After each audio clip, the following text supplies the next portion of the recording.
perjuangan buruh. Pembebasan buruh tertindas untuk meraih kemenangan.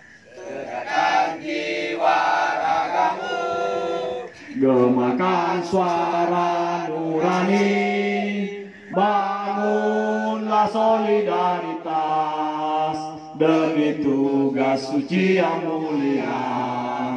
SPBI bangkit dan maju berjuang demi kesejahteraan.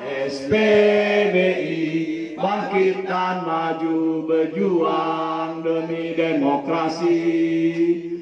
SPBI bangkit dan maju berjuang demi keadilan. Tegarkan jiwa ragamu, gemakan suara nurani, bangunlah solidaritas demi tugas suci yang mulia. SPBI bangkit dan maju berjuang demi kesejahteraan. SPBI bangkit dan maju berjuang demi demokrasi. SPBI bangkit dan maju berjuang demi keadilan. SPBI! SPBI! SPBI!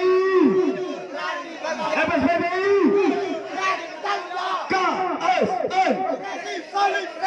Baik, kita lanjutkan. Kementerian Tenaga Kerja telah mengeluarkan surat edaran yang mana isinya mewajibkan bagi setiap perusahaan untuk tetap membayarkan THR bagi pekerjanya meskipun di tengah-tengah situasi COVID-19 ini. Tanpa berlama-lama lagi, langsung saja kita mulai dialog interaktif kita dan kita minta kesediaan dari Bapak Presiden Konfederasi Serikat Nusantara, Bung Mukhtar Guntur, untuk menyampaikan materinya. Waktu dan tempat kami persilakan. Bismillahirrahmanirrahim. Assalamualaikum warahmatullahi wabarakatuh. Selamat malam, salam sejahtera untuk kita semua. Om Swastiastu, Namo Buddhaya, salam kebajikan. Hidup buruh, hidup buruh, buruh bersatu. KSN. Alhamdulillah, pada kesempatan malam ini kita berada pada ruangan yang luar biasa. Kenapa? Karena tidak biasa kita bikin agenda di bawah kolong langit, tetapi pada kesempatan ini kita mengambil tempat yang luar biasa ruangannya. Kawan-kawan sekalian, sebelum saya mulai, saya akan menyapa dulu khususnya kawan-kawan dari Serikat Buruh Anggota Serikat Perjuangan Buruh Indonesia, yang saya tahu bahwa hampir semua yang dari perusahaan, semua serikatnya masih atas nama SPBI, yaitu Serikat Perjuangan Buruh Indonesia. Hanya saja ketika sudah naik ke tingkatan federasi, maka sesuai dengan sektornya masing-masing. Jadi kawan-kawan masih tetap dalam satu kesatuan, yakni Serikat Perjuangan Buruh Indonesia. Kenapa seperti itu? Karena kita adalah satu, tidak boleh ada dua. Kalau ada dua, katanya yang satu setan. Jadi kita tetap satu, satu perlawanan, satu perjuangan, satu kemenangan, dan satu komando. Kalau kita berjuang harus satu komando. Kalau kita tidak mau satu komando, berarti kita tidak berjuang. Kita bagian dari pengkhianat. Kita bagian dari gerakan yang kemudian tidak menginginkan sebuah kemenangan itu kita raih. Jadi sekali lagi kawan-kawan SBA yang saya hormati, yang saya banggakan bahwa kita masih dalam satu kesatuan, yakni satu komando, satu perjuangan, dan satu kemenangan. Kemudian kepada seluruh pengurus federasi anggota KSN, baik itu FSPBI yang ada di Sulawesi Selatan, FSP Napas yang ada di Sulawesi Selatan, FSP Tugasku yang ada di Sulawesi Selatan, dan FSP Kobar dan FSP Trasindo. Ya, jadi 5 federasi yang kemudian menjadi anggota dari konfederasi. Nah, di Sulawesi Selatan juga ini ada pengurus pimpinan Provinsi Konfederasi Serikat Nusantara di bawah komando Bung Armianto bersama dengan Bung Edward Rossi, saudaranya Valentino Rossi. Karena itu kemudian satu gerak diikat dalam satu konfederasi, dan saya yang juga bagian daripada FSPBI atau Federasi Serikat Perjuangan Buruh Indonesia, yang kemudian didaulat menjadi presiden dari Konfederasi Serikat Nusantara, yang membawahi 8 federasi di seluruh Indonesia, yang kemudian harus berbagi adil dengan federasi anggota KSN, yang terkadang kawan-kawan di FSPBI merasa tidak diperhatikan karena saya harus misalnya mengurusi federasi-federasi yang lain. Dan itu terjadi beberapa tahun yang lalu. Saya lebih banyak berkonsentrasi di Pulau Jawa, mengurus beberapa federasi, dan kemudian federasi kita di Sulawesi Selatan itu kemudian kurang terurus dan terjadi sebuah turbulensi. Tapi alhamdulillah hari ini dengan kondisi real kita, bahwa kita berjalan dengan seperti apa yang kita inginkan, yakni bagaimana membangun sebuah peradaban baru dengan tidak terpaku pada situasi-situasi yang seperti lalu-lalu.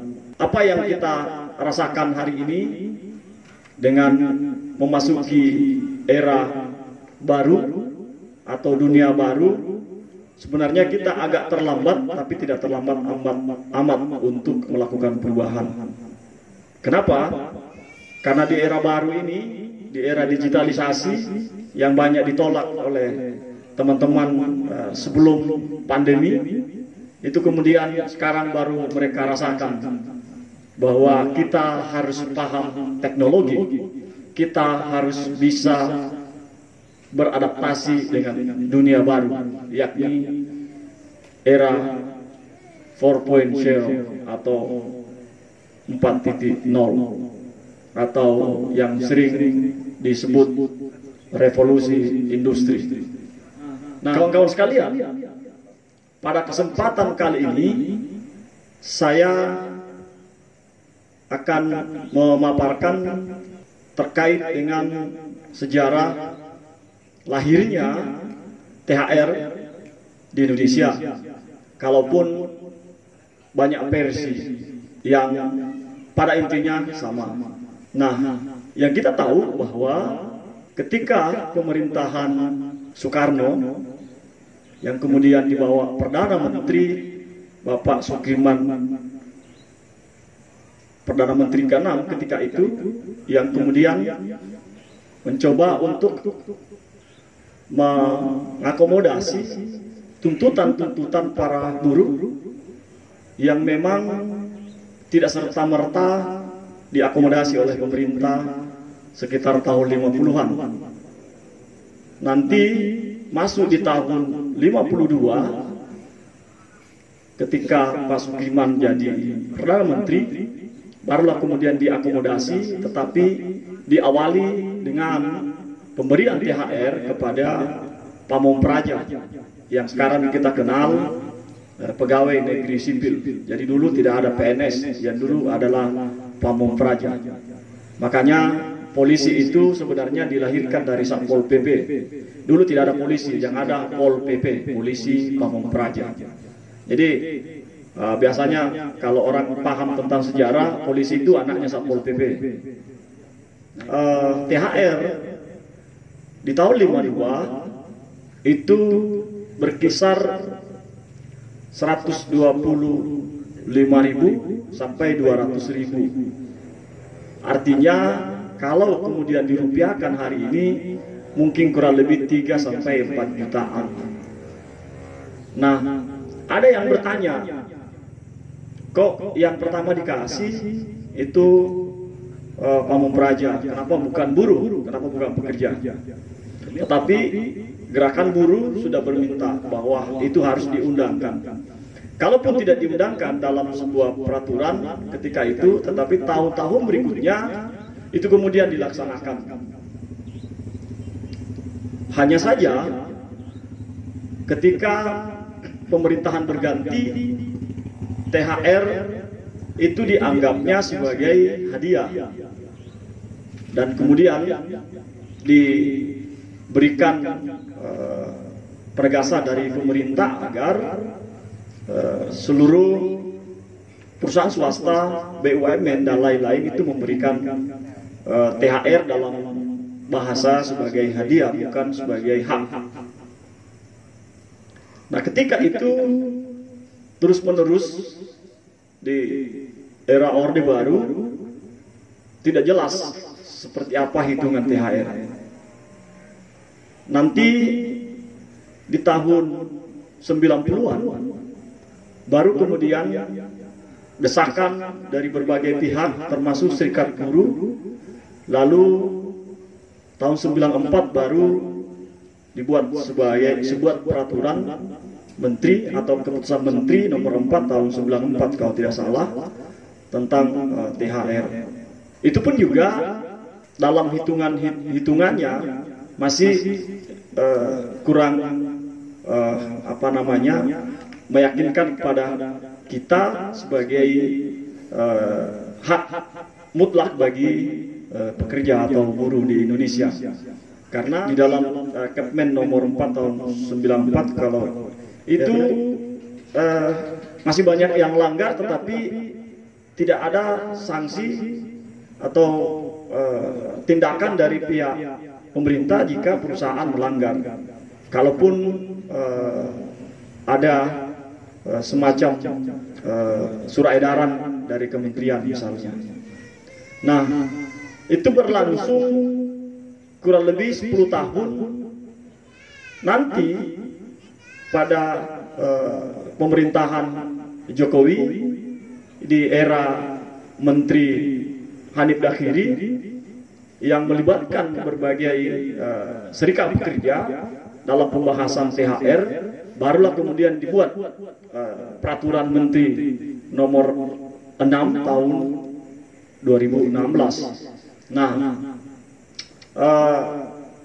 Permen nomor 4 ini yang lama diperdebatkan itu terkait dengan masa kerja. Kalau di Kepmen nomor 4 masa kerja 3 bulan lebih baru mendapat THR. Di Permen nomor 6 ini itu masa kerja 1 bulan sudah dapat THR. Yang lama lagi diperdebatkan adalah soal status. Nah, ketika itu dari pihak pengusaha berpikir bahwa ya yang dapat THR itu ya hanya karyawan tetap atau permanen, dan banyak lagi alasan-alasan lainnya. Dari serikat buruh, dari pihak kita bahwa THR itu tidak boleh kemudian dibeda-bedakan. Karena yang namanya buruh, yang namanya pekerja adalah yang bekerja dan menerima upah. Jadi status tidak dibeda-bedakan. Artinya baik itu kontrak, baik itu outsourcing, baik itu permanen, itu wajib mendapatkan THR. Karena di situ disebut buruh atau pekerja. Tidak disebut di situ buruh atau pekerja yang permanen. Jadi THR itu tidak membeda-bedakan, dan mendapat THR itu ketika kita sudah bekerja 1 bulan. Cara perhitungannya secara proporsional. Kalau misalnya gaji kita 3 juta 1 bulan, maka 3 juta itu dibagi 12, karena dalam setahun 12 bulan. Dan seterusnya. Jadi dibagi, yang kurang dari 1 tahun itu dibagi proporsional. Kalau 1 tahun ke atas itu 1 bulan upah dan tunjangan tetap. Nah, kenapa ini pakai istilah tunjangan tetap? Karena tunjangan tetap itu mau masuk atau tidak masuk bekerja tetap jalan, dan itu menjadi bagian dari upah. Hanya saja masih banyak yang melesetkan. Nah, usulan kita ketika membahas itu bahwa THR itu bagaimana supaya terjadi sebuah keadilan. Masa iya orang yang kerja 1 tahun dengan orang kerja 10 tahun sama THR-nya? Itu lama diperdebatkan. Tapi lagi-lagi tidak ada solusi, dan kemudian solusinya adalah kalau mau lebih dari itu bisa dirundingkan dalam pembahasan PKB atau perjanjian kerja bersama, atau ada kesepakatan-kesepakatan yang dibuat antara buruh dan pekerjanya. Mengapa? Karena tidak semuanya perusahaan mampu membayar seperti itu.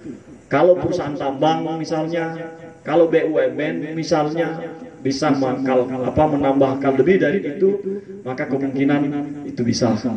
Tapi kalau mau dibuat rata, itu yang akan menjadi persoalan, dan pihak dari pengusaha menolak keras soal itu. Padahal kita menginginkan bahwa ada klasifikasi masa kerja. Tapi ya kita telah menyampaikan, kita telah berjuang. Kita hanya bisa beberapa hal yang perbaikan, tapi itu adalah bagian daripada proses menuju perbaikan demi perbaikan di negeri kita. Tidak bisa kemudian serta-merta perbaikan itu bisa sekaligus, tapi paling tidak kita bisa melihat bahwa ada kemajuan yang kita lakukan. Nah, kemajuan berikutnya di dalam pembayaran THR ini adalah pengusaha itu jika tidak memberikan THR dapat diberi sanksi, baik itu sanksi administratif maupun sanksi pidana. Nah, yang paling tegasnya adalah sanksi administratif. Tetapi ketika bicara sanksi pidana, maka itu sudah bicara bahwa THR adalah hak. Nah, masih banyak di luar sana, atau masih banyak pimpinan-pimpinan federasi atau konfederasi yang terkadang juga ambigu menyampaikan terkait dengan THR. Seolah-olah bahwa yang namanya THR itu adalah hadiah, adalah pemberian dari perusahaan. Padahal hakikinya, kalau kita hitung-hitung bahwa THR itu adalah hak, dan kalau menjadi hak berarti bisa dipidana. Karena kalau tidak membayar THR berarti penggelapan namanya. Kalau penggelapan berarti mereka yang menggelapkan bisa dilapor pidana. Mari kita lihat kawan-kawan. Ketika kita menghitung hari dalam setahun hitungannya 360 hari, betul. Tapi kalau kita hitung minggunya, ternyata dalam setahun 52 minggu lebih. Tapi kita bulatkan 52 dibagi 4 minggu. Maka artinya kalau kita digaji dalam sehari, dalam sebulan 5 juta, kita ambil contoh 5 juta yang gampang dihitung. Kalau 5 juta kita dalam sebulan gajinya, berarti dikali 12 bulan, sama dengan 60 juta. Artinya ada 1 bulan yang kurang. Nah, kalau dihitung totalnya semestinya kalau 52 minggu dalam setahun berarti tetapi 65 juta. Selisihnya 5 juta rupiah. Itulah yang kadang disebut gaji 13 atau yang kita sebut di buruh atau di serikat pekerja itu adalah THR. Nah, sejak awal kita perdebatkan di banyak tempat bahwa 1 tahun itu hanya 48 bulan, 48 minggu. Kenapa? Karena 1 tahun hanya 12 bulan. Ternyata setelah dihitung-hitung dalam sebulan ada yang kadang lebih 2 hari. Hitung harinya. Itulah kemudian selisihnya. Ini adalah nilai lebih seperti yang kita sebut di setiap minggunya bahwa ada namanya hari pendek. Dalam setiap minggu jam kerja kita itu hanya 40 jam seminggu. Maka kalau kita hitung normalnya, kalau kita bekerja jam 8 pulangnya jam 4, maka itu Senin sampai Jumat masuk kerja jam 8 pulang jam 4, jam istirahat 1 jam. Hari Sabtu jam kerja itu hanya 5 jam, sehingga hitungannya menjadi 40 jam. Nah, di hari Sabtu di sini ketika kita dipekerjakan sampai dengan jam 4, maka ada nilai lebih di situ yang kita kenal dalam peraturan perundang-undangan itu adalah lembur. Perhitungan lembur itu juga dihitungnya secara proporsional. Jam pertama, jam kedua, jam ketiga, dan seterusnya. Terkadang ada perusahaan menghitung lembur karyawannya itu disamaratakan. Kalau 20.000 saja. Padahal jam pertama beda dengan jam kedua beda dengan jam ketiga, dan seterusnya. Apalagi kalau sudah lewat dari 4 jam. Lewat dari 4 jam lembur, maka wajib hukumnya diberi tambahan nutrisi dalam bentuk yang umum adalah susu apa dan segala macam.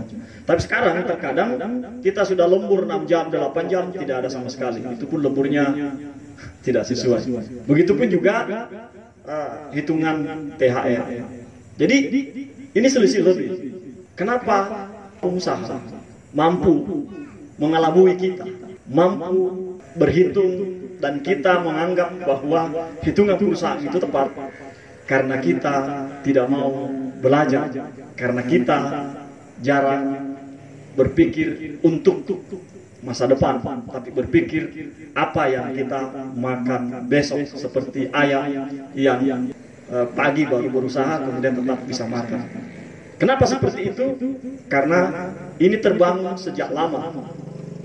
Ini adalah kesalahan fatal dari pemerintahan kita sejak Orde Baru, membuat rakyat Indonesia dan kita semua, nenek-nenek kita, bapak ibu kita, cara berpikirnya mundur. Akhirnya kita semua disekolahkan. Apa cita-citanya orang tua kita? Cepat-cepat di sekolah nak, supaya bisa jadi pegawai negeri, supaya bisa korupsi. Kan itu selalu yang ada di kepalanya orang tua kita di kampung. Pikir kau kuliah di Makassar, cepat-cepat selesai, sudah itu dijual lagi sawah 1 peta untuk sogok masuk pegawai negeri. Itu kesalahan fatal dan itu terbawa-bawa, dan kemudian bagi kita kalau itu tidak dirubah cara berpikir kita, itu akan menjadi sesat masa depan kita dan anak-anak kita. Itu harus dirubah, harus dihilangkan cara berpikir seperti itu. Masa iya kalau ada keluarga kita mau jadi tentara, mau jadi polisi, yang ada di kepalanya keluarga dan orang-orang sekitar kita, berapa yang saya mau bayar? Artinya kita menggali lubang sendiri. Kedepannya itu yang harus kita kikis. Kembali lagi kepada materi kita terkait dengan THR, bahwa sesungguhnya karena ini menjadi hak, maka harus diberikan. Tanggal 6 Mei 2020, Saudari Menteri Tenaga Kerja Ibu Ida Fauzia mengeluarkan surat edaran yang ditujukan kepada seluruh gubernur di Indonesia, itu 34 gubernur, terkait dengan penerapan pembayaran THR di perusahaan swasta.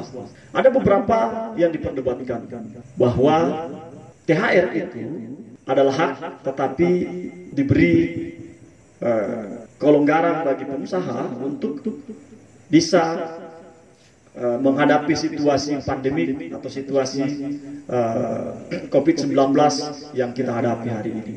Makanya baru tahun ini ada surat edaran yang diembel-embeli berkaitan dengan COVID-19. Coba kita baca di dalam edaran itu. Poin yang paling menyedihkan adalah terkait dengan pengusaha bisa melakukan penundaan, bisa mencicil THR. Nah, di dalam poin itu memang diperdebatkan dengan pihak serikat. Yang disepakati adalah satu, pengusaha wajib memberikan THR. Nah, karenanya pemerintah ngambil jalan tengah bahwa kan ketika dicicil THR-nya tidak hilang. Kan ketika ditunda THR-nya tidak hilang. THR-nya tetap harus dapat. Begitu prinsip dari pemerintah. Pengusaha banyak yang mengeluh terkait dengan itu karena sudah mulai beberapa tahun terakhir itu sudah mulai terbenak, ada di benak seluruh buruh di Indonesia yang organisasinya memang progresif, itu mengkampanyekan bahwa THR itu adalah hak. Akhirnya sampai hari ini itu menjadi sebuah komitmen bersama bahwa di pemerintah juga sudah dipertegas bahwa THR itu adalah hak. Artinya, kalaupun ditunda, hak itu tidak hilang. Seperti itu. Nah, maka pengusaha diberi kelonggaran dengan dua hal tadi, bisa mencicil, bisa menunda pembayarannya, tapi ada syaratnya. Nah, syaratnya pihak perusahaan harus terbuka, transparan, menyampaikan kepada serikat pekerja atau buruh yang ada di situ bahwa perusahaan tidak mampu, khususnya laporan keuangan. Nah, bicara logiknya, ketika laporan keuangan harus disampaikan kepada buruh, kepada kita bahwa memang perusahaan tidak mampu, itu tidak bisa kita terima kalau hanya perusahaan membuat sendiri. Kalau perusahaan membuat sendiri laporan keuangan pasti bisa rugi. Kan tinggal ngambil komputer, ngambil laptop, rugi. Hari ini pemasukan 20.000, tapi dia tulis 2.000, 3.000. Bisa jadi seperti itu. Karena memang pengusaha sudah menjadi rahasia umum. Tidak satu pembukuan, bisa 1, 3, 4, dan seterusnya. Karena itu, prasyarat untuk membuat atau memberikan penjelasan tentang apakah perusahaan itu tidak mampu adalah wajib diaudit oleh akuntan publik yang independen. Akuntan publik juga tidak semuanya bisa dipercaya. Akuntan publik juga harus independen. Karena kalau akuntan publik temannya pengusaha, gimana? Artinya, kalau akuntan publik independen, maka dia akan mengaudit laporan keuangan minimal 2 tahun terakhir, bahwa perusahaan memang sejak 2 tahun terakhir ini tidak mampu beroperasi. Kalau hanya karena pandemi, kalau hanya karena virus 1-2 bulan terakhir, lalu kemudian tidak mampu bayar THR, ini adalah pengusaha yang brengsek. Pengusaha yang harus dilawan, pengusaha yang harus kita hajar. Kenapa? Masa iya sudah puluhan tahun untung? Masa iya sudah puluhan tahun beli gedung mewah, rumah mewah, istri lebih dari 1 dan seterusnya? Lalu kemudian baru 2 bulan menghadapi situasi, lalu mengatakan dirinya tidak mampu. Ini adalah pengusaha yang brengsek. Enak saja. Ketika untung, mereka tidak pernah ngomong dengan kita. Nah, ini yang menjadi soal. Jadi kawan-kawan sekalian, jika ada pengusaha yang hanya beralasan COVID, kita tidak bisa sauzon juga bahwa jangan sampai betul. Oke, silakan perusahaan mengikuti edaran Menteri Tenaga Kerja, tetapi jangan hanya 1 poin yang diikuti, bahwa penundaan. Oke, buktikan dulu. Kan gitu. Misalnya ini saya dengar-dengar Borwita mau dicicil. Ya harus ditegasi, tidak boleh dicicil. Kalau Anda boleh cicil, buktikan dulu bahwa perusahaan tidak mampu. Bagaimana caranya mampu?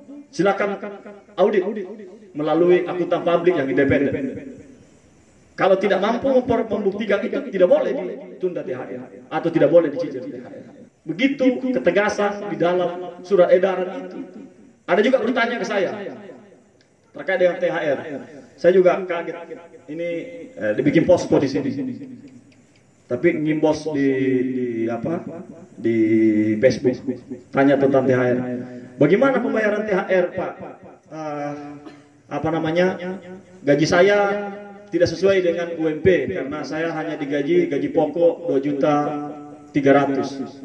THR saya cuma 2.300.000. Memang saya setiap bulan kadang dapat gaji 3 juta lebih, tapi itu tunjangan tidak tetap. Nah, saya jawab bahwa hitungan THR itu adalah hitungan upah minimum. Karena itu sistem penggajian di kalian itu salah. Upah minimum dimanapun kawan-kawan bekerja harus didapatkan. Kadang kita salah menafsirkan. Kita dikasih gaji lebih dari 3.500.000 satu bulan. Dikasih gaji pokok hanya 2.500.000. Selebihnya tunjangan transport lah, tunjangan hadir lah, dan lain-lain. Tapi tunjangan ini ketika tidak masuk bekerja karena sakit tidak dikasih. Itu tidak boleh masuk kategori upah. Tidak boleh disatukan dengan upah. Maka kalau ada tunjangan yang tidak tetap, itu tidak boleh masuk di tunjangan, dihitung upah. Misal, kalau kita tidak masuk bekerja karena sakit, tunjangan tetap jalan, maka itu bisa diakumulasi menjadi hitungan upah. Tetapi kalau kita tidak masuk, tidak jalan, itu bukan tunjangan tetap dan itu di luar dari hitungan upah. Upah yang kita terima harus minimal upah minimum. Kalau di Makassar 3.100.000 lebih, maka itulah yang kita terima. Kalau seandainya gaji pokok 2.700.000, tunjangan selebihnya cukup dengan upah minimum, tetapi tunjangan itu tetap, itu masih bisa dimengerti.